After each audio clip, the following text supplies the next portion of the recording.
السلام علیکم ورحمۃ اللہ وبرکاتہ۔ الحمدللہ رب العالمین والصلاة والسلام علی سیدنا و مولانا محمد وعلی آلہ و اصحابہ اجمعین۔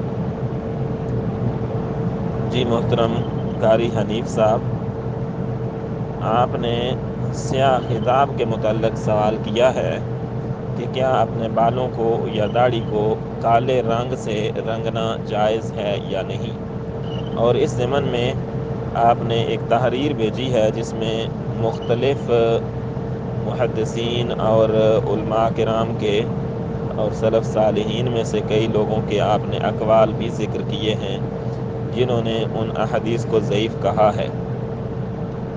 میرے بھائی، پہلی بات تو یہ ہے کہ ایک حدیث صحیح مسلم کے اندر موجود ہے، اور دوسری حدیث جو ہے جس کو ابن الجوزی یا دوسرے جس محدث کا بھی آپ نے ذکر کیا انہوں نے ضعیف کہا، ایسی بات نہیں ہے میرے بھائی۔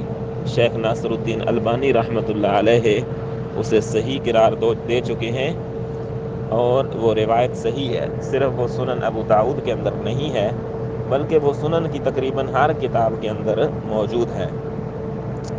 روایت کچھ یوں ہے: عن سعید بن جبیر عن ابن عباس رضی اللہ تعالی عنہ قال قال رسول اللہ صلی اللہ علیہ وسلم یکون قوم یخضبون فی آخر الزمان بالسواد کحواصل الحمام لا یریحون رائحۃ الجنہ۔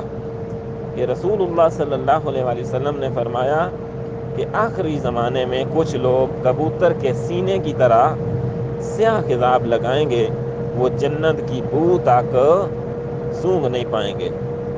ایک تو یہ حدیث ہے۔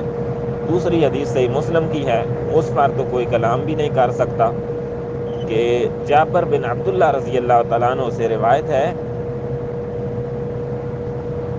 عن جابر بن عبداللہ رضی اللہ تعالیٰ عنہ قال اتي بأبي قحافة يوم فتح مكة وراسه ولحيته كالثغامة بياضا، فقال رسول الله صلى الله عليه وسلم غيروا هذا بشيء واجتنبوا السواد، یعنی کالے سے اجتناب کرو۔ حضرت جابر بن عبداللہ رضی اللہ تعالیٰ عنہ روایت کرتے ہیں کہ فتح مکہ کے دن حضرت ابو قحافہ رضی اللہ تعالیٰ عنہ کو لایا گیا۔ ان کے سر اور داڑھی کے بال سفیدی میں ثغامہ یعنی سفید پھولوں کی طرح تھے، تو نبی کریم صلی اللہ علیہ وآلہ وسلم نے فرمایا کہ اس سفیدی کو کسی چیز سے تبدیل کرو، غیروا ھذا بشیء، اس کو کسی چیز سے بدل دو، واجتنبوا السواد، لیکن سیاہ رنگ سے اجتناب کرنا۔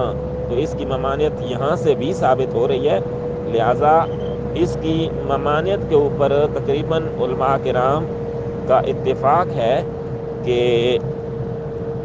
سیاہ خضاب جو ہے وہ نہیں لگانا، اور اس کے علاوہ جو مہندی ہے سرخ رنگ کی یا کوئی اور کلر، وہ بالوں کو یا داڑھی کو لگانا مسنون ہے، جائز ہے، مستحب ہے، لیکن سیاہ خضاب نہیں لگانا یہ جائز نہیں ہے۔ واللہ اعلم بالصواب۔ السلام علیکم ورحمۃ اللہ۔